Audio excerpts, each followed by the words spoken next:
So this brings up huge plot holes. Like, why didn't you just meet me in the first town and let me be this amorphous glowing blob? Look.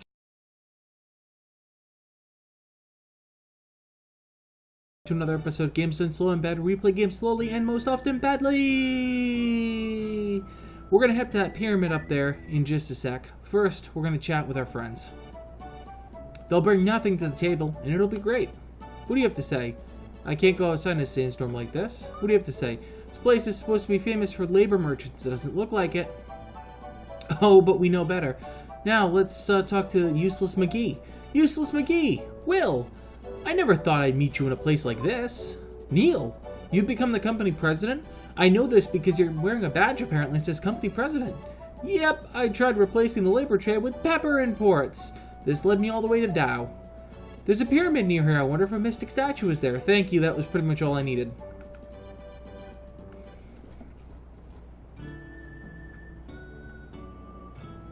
Pyramid. Generic pyramid.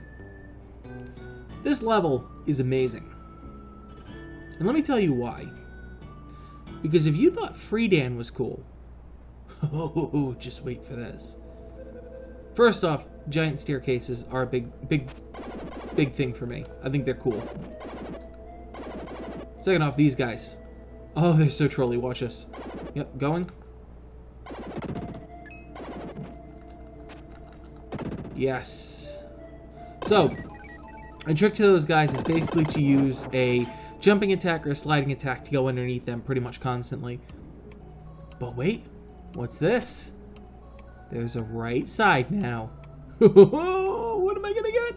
A voice echoes inside his head. I've been waiting for you to come. I am made from the light of a comet, the ultimate warrior shadow. My body has no shape. This body appears only when the human consciousness evolves. The comet that now approaches Earth is also a consciousness without form. My body is the only thing that can confront the comet and bring it to an end. Well, close your eyes. So this brings up huge plot holes. Like, why didn't you just meet me in the first town and let me be this amorphous glowing blob? Look at that! This guy has insane reach and a few other things that are just incredible. For completionist reasons, let's go in this room for a sec. We get a guy here. Explorer. There are traps scattered around to prevent entry. There's a booby trap in this room that responds to sound, so don't make any noises. So, 6. 6 is the number of those little tokeny things that we're going to need to find. So what we're going to attempt to do... How do I do?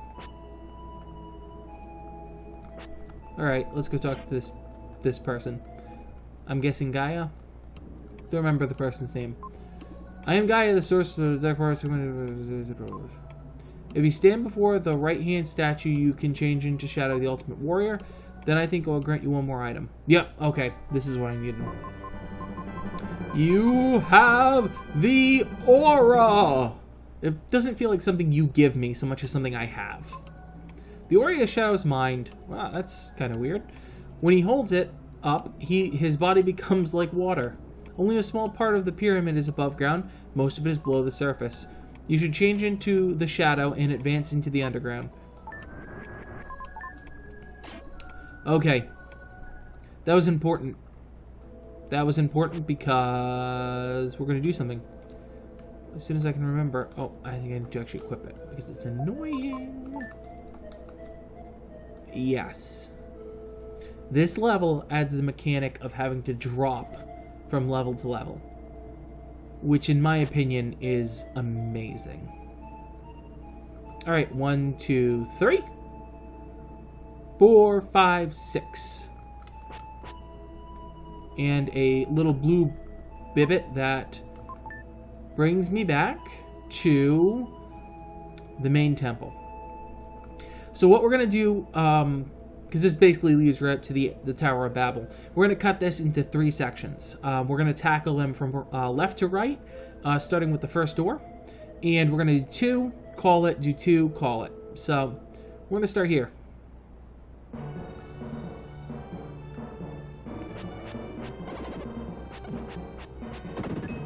Alright, so here's the trick with the pyramid.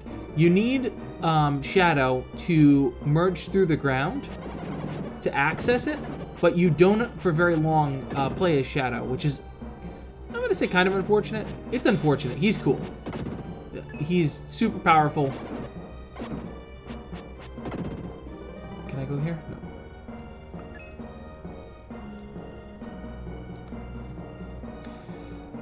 I remember what this is.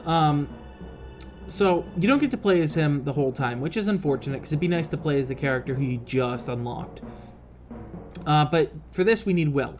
The reason we need Will is this section is going to test us by having us use all of the abilities that we've learned along the way. Now, because you already are tied to the abilities to advance through each dungeon, this isn't really a hard block to keep you from advancing.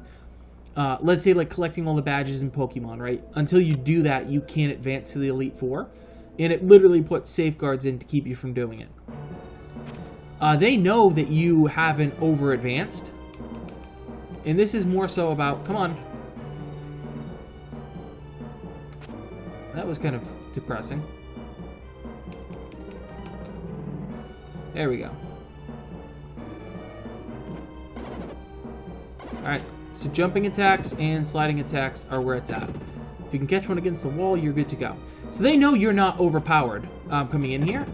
It's really more of a block to stop you from basically advancing without having used all the abilities, and there is a pretty good reason for that. You're gonna see when we get to the Tower of Babel that they do throw a nice little skill challenge at you, which I am personally very fond of, because it's a little different than what you've done the rest of the game. The rest of the game has been, you know, lather, rinse, and repeat enemies. You charge the dungeon, you defeat a unique boss, maybe, and then you get to advance. In the Tower of Babel, it's a little bit different. It relies on, it relies on past knowledge more than tackling some clever new foe. The only reason I'm a little sad about that is I think the boss battles in the game are really cool. Like, I think one thing they absolutely got right in this game was the boss battles. So much so that I wish there were more. Really do. Very rarely in a game do I say that I wish there were more boss battles, because generally the most challenging part of a game is the boss battles, but these aren't overly difficult. They're just sort of neat and innovative, and I appreciate that. Sandfinger especially is, you know, a personal favorite. Oh god, I'm getting owned. Sandfinger especially comes to mind as, like, that's just cool. Like, yeah, alright, it's not, like... Could I have just gone and found, like, the Sandfinger tears? Yeah, totally. It could have been on a freaking statue, and they could have really done it up, and they could have used that little bit of memory to flesh out the teapot level a little bit more, or just generally give me some more terrible, awful things that they can say to me in one of the cities about labor trading.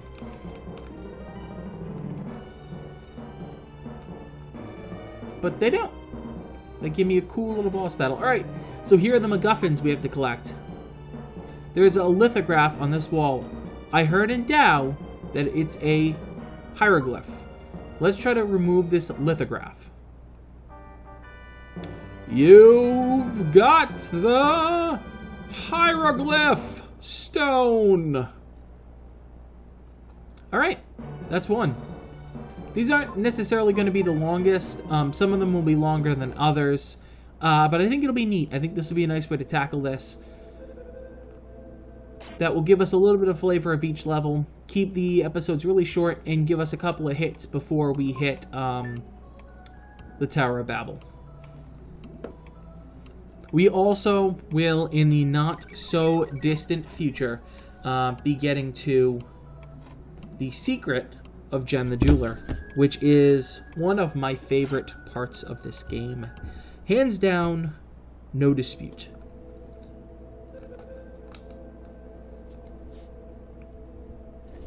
So, I've also, another good news, upgraded my recording software, or my rendering software. I record this using an HDML Cloner Box Pro, which I cannot give kudos enough to. It's an awesome device. So much so that I've actually had my friends pick up devices for what they do. Now, none of them really want to record, like, you know, at the same pace I do. But a lot of them, you know, have interest in recording little bits of their gameplay. And, you know, I sort of pointed out to them that this is a great device to have because it allows a great deal of flexibility. One of them specifically went in a little bit of a different direction with it.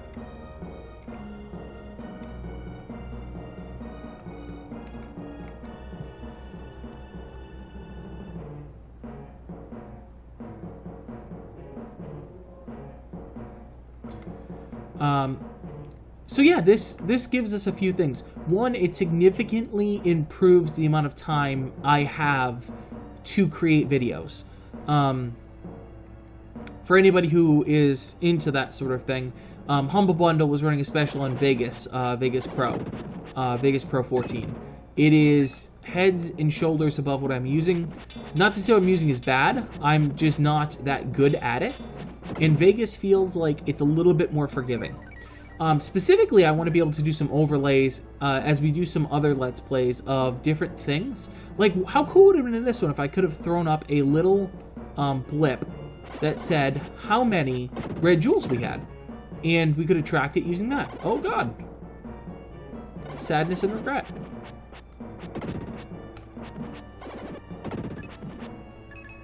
That would have been pretty cool, in my personal opinion. Whoop! I love that. That would have been pretty cool. I would have enjoyed that. It would have made me, you know, feel like I'm doing more than just sort of playing and restreaming it to you. Because that's sort of what it feels like at times now. Yeah, now we can do some of that stuff. See if I will. This would be easy peasy.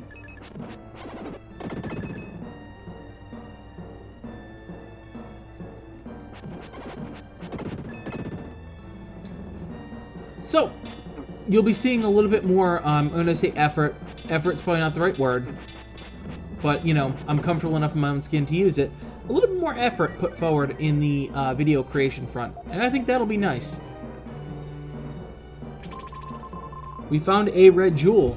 Let me just check my cheat sheet here. 1, 2, 3, 4, 5. There are 5. We found one. I know where one of them is. I've just held off because it's incredibly trolly, and I always like pointing out where the trolliest of trollersons is. I think that I might need to go one of these hidey holes. Where's the hidey hole for this one? Is it right here? I feel like it might be right here.